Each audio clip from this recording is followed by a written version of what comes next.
Hey guys, let's compare two uber elite melee units that Custodians have access to, the Allarus Custodians and the Venatari Custodians, and figure out which one you should include in your next list. First, let's do a basic overview. Both units are great melee-focused infantry with an ability to be either a big spearhead type of a threat that you use to get rid of a big chunk of your opponent's army, attack something that is very dangerous or very durable. By the way, Allarus has 65 points per model, where Venatari has 66.6, so pretty much the same cost. Alternatively, you can use both of these as a smaller tactical piece to dip strike into the enemy backline and create problems in their own different way, which we'll discuss in the tactics section of the video. Allarus can go down to 2 models a squad, and Venatari are 3 to 6 men. Maximum size for Allarus is also 6. Both OC2, however, Allarus can get a banner which removes one of the spears, which I think is very stupid, but still, and then you can get OC3 for the squad. Venatari are always OC2. Both start at 2+ safe and 4+ invulnerable safe. Allarus are toughness 7 with 4 wounds each, and Venatari are toughness 6 with 3 wounds each, so typical stat line of the Custodian. But they do have access to a shield guy, sort of like the Custodian guard do, with 4 wounds for that guy. And it can be good to have one of these in your squad just to have some protection from 3 damage shooting a little bit, but you will be sacrificing melee as usual, and probably even more than the Custodian guard, because you're not getting a sword in return for the spear, you're getting a Misericordia. Correction, they even don't have a Misericordia as far as I can see on the Warhammer app. Maybe that is a mistake, because they certainly do have Misericordias even in their kit, which would be stupid for Custodians not to have Misericordias, but at least from what I can see on the Warhammer app, they don't even have that. So the guy with the shield will be just useless in combat. And about combat, so they both have access to spears. Allarus also have axes, which we don't like axes because of their AP and lower amount of attacks and lower weapon skill, so we're not going to be comparing them as that. We're going to be comparing them apples to apples, and the Allarus have a special rule allowing them to reroll wound rolls against characters, vehicles, and monsters, which is a crazy good rule, and it will be very helpful, as you will see in the damage dealing section of the video. Venatari instead have lance, so they do have +1 to wound on the charge, and that means they can also be very efficient against high toughness threats and other threats as well. For mobility purposes, Allarus can use transports, which is their big advantage compared to Venatari. You unfortunately cannot fit any of Venatari into a Land Raider or stuff like that, so that is a bummer. And once per game, you can redeploy them Grey Knights style, so at the end of your opponent's turn, you can pick up your Allarus for free and then teleport them somewhere else, and obviously the rule works multiple times if you have multiple squads. Very useful thing to have in your back pocket, especially if you have found your Allarus stranded in a part of the battlefield where they have killed everything and there is nothing for them to do. Yes, 9-inch charge sucks, and there is no modifier that we have access to currently. I'm hoping that in the new codex that we just have seen the new cover for, they will fix the axis, and they will also give us some modifiers to the charge roll, so Allarus can actually do the thing they're supposed to be doing instead of just pretending to. So for now, their redeployment ability is more for general mobility purposes instead of melee offensive purposes. If you want to shoot someone, great, you will be able to use that, and also their reroll ability also works in shooting. So if you find yourself up against a low toughness infantry squad, very valuable squad, then they can actually do a lot of damage to that. Or something like a lone character, especially if it's not like a Terminator character with toughness 5 at least. Venatari, on the other hand, can fall back and charge and shoot, which is an extremely valuable ability and otherwise exists in the index only as the enhancement Ceaseless Hunter that we like so much for our Blade Guard plus Custodian Guard squad. So it's very valuable to be able to charge back into the fight, especially considering they have lance. They also have a 10-inch move, so not as fast as I would love them to be. I would love them to be 12-inch. I think that's just this new thing with the 10th edition where they decided to make these units a bit slower. So everything that flies, unless it's very fast, it should be 12-inch or 10-inch, so 2 inches less than it was in 9th edition, but that's still double the Allarus's 5-inch move. And they also have a special rule allowing them to rapid ingress for free, so you are being incentivized to use them as your rapid ingress unit. As always, if your Space Marine and Custodes or any other faction requires this kind of approach to try and find the best combinations, check out my Patreon where I provide personal guidance on how to build the list of your dreams. Links are in the description. Next, let's talk about durability. There's little point to compare Allarus to the Venatari directly because obviously they're cheaper point per wound because they have more wounds and they're physically cheaper, and have toughness 7, which will help a lot, and it does help a lot from my experience against dangerous threats such as strength 6 melee, flamers from something like a Land Raider Redeemer, or last cannon type attacks that have strength 12.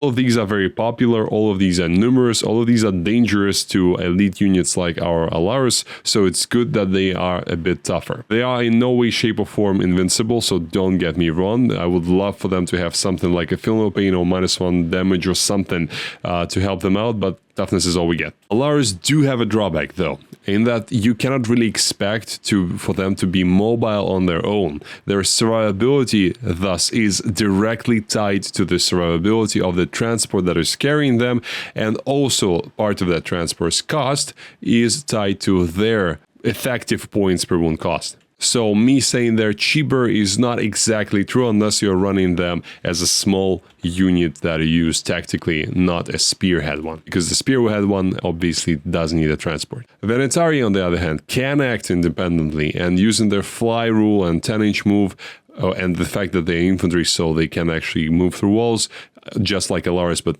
Allarus's transport cannot. Plus their rapid ingress ability, you can stage them behind ruins in your opponent's movement phase and then attack in your turn. So they are much more mobile in that sense. On the other hand, keep in mind that units that are not on the board cannot take the edge of your opponent's firepower by diverting it, dividing the attention. So having too much stuff in Dip Strike may make it easier for your opponent to select targets. There's obviously needs to be a balance here. I'm not saying that always having stuff on the board and just exposing everything is a good idea, not what I'm saying. I'm trying to explain that sometimes providing your opponent with more choices is good. And if they only have one choice and one choice only, then you are not giving them an opportunity to make a mistake by, for example, dividing their firepower, which, believe me, even very experienced players sometimes do, because that actually does work sometimes in some situations, just not always. Next, the damage output. As both units have a pretty much identical profile apart from the special rule, it's not difficult to compare them, so we're going to be just comparing the actual rules, to be honest. I have avoided adding any kind of kata bonuses or any other kind of bonus here, and let's compare them just as is. So 6-man squad of Allarus does 13.9 damage to a Lehman Russ type tank, so toughness 12, 2+ save, and 12 wounds. So they do kill this tank, and so do Venatari, where they do 12.5 wounds to it. So both are very good, but as you can see, Allarus are slightly edging on top of the Venatari.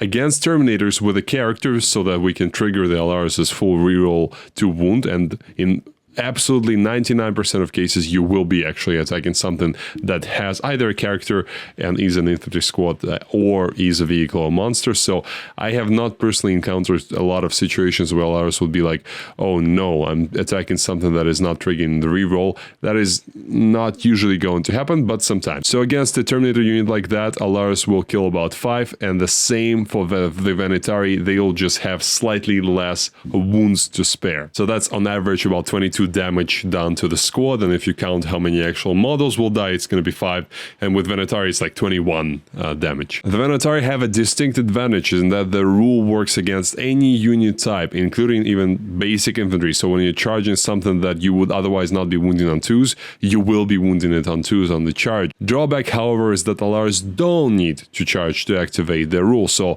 multiple rounds of combat, if they're stuck in combat, they will be getting their charge. However, Venatari can fall back and charge, so their ability will in most cases be triggered as long as they're alive. There's also another little drawback to the Venatari, or a big one depending on how you look, is that the lance rule activates through +1 to wound. And +1 to wound is something that we can access as Custodes through our stratagem Slayers of Nightmares. So Allarus can double dip into both rerolls and +1 to wound, so can have a very, very efficient phase of fighting against a monster vehicle, where a Venatari cannot have +2 to wounds, so they are essentially stuck inside their profile and cannot get any more buffs from the detachment. In terms of shooting, Allarus do have more shooting because in addition to spears, they also have a grenade launcher each, which is D6 shots, blast, strength 4, AP 1, damage 1. I really missed the times when the grenade launcher they had was AP 3 because we felt so cool for them to have this kind of grenade, something like a 40mm grenade with a hit charge in our modern military terms. But strength 4 AP1 is still not bad, and if you're fighting against a very numerous kind of a unit with a lot of models, then you will be getting, probably if they're led by a character, full rerolls to wound. You'll be hitting with most of your shots and just throwing a ton of dice at your opponent, which usually brings good results. So, here's my conclusion and the tactics of using these guys. For the spearhead role, I think they aren't really competing with one another, to be honest, because Allarus are an early strike asset, and you put them in the Land Raider. I've made a typo here, Land Raider with Custodes moves 10 inches, but that's still 13-inch move with them, and you put them in Land Raider, you move it, you then disembark, and then you're able to charge. So you're getting a very, very big threat range, so 3 inches longer than the Venatari have. Those guys, on the other hand, are pretty much bound to the rapid ingress rule, which makes you wait until turn 2 because you cannot rapid ingress something that could not have deep struck otherwise in turn 1. You can keep them on the board, of course, but then they will be slower than Allarus and a Land Raider, and the special ability will be wasted, so you don't want to do that. You rapid ingress them turn 1 and use as your powerful beta strike asset.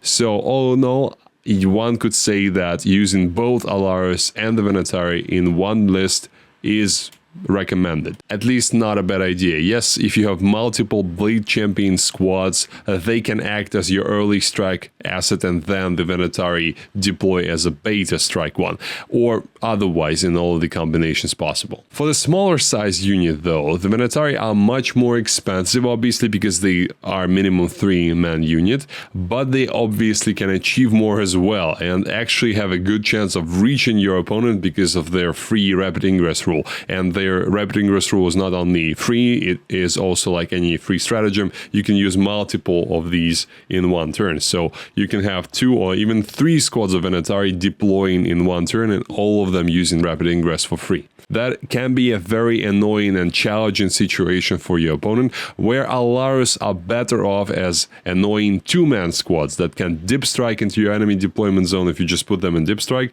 you can keep them in your deployment zone for safekeeping of the home objective, because they're not that much more expensive than the sisters, for example. However, you're getting full 2 Custodes Terminators to safeguard your objective, unlike a 4-man sister squad which can be blown away by any kind of bolter shooting. Or, to be honest, you can use them for both, because you can first keep them in the deployment zone and then at the end of the game use the sticky objective stratagem on them to keep the objective safe if there's nothing that can threaten it at that point, and then dip strike them, say, into your opponent's deployment zone to fulfill a secondary or something. So what do you think? Which unit do you use in your list, and which one do you like performance-wise more? And I would love to hear that in the comment section. Thank you for watching. I'll see you next time.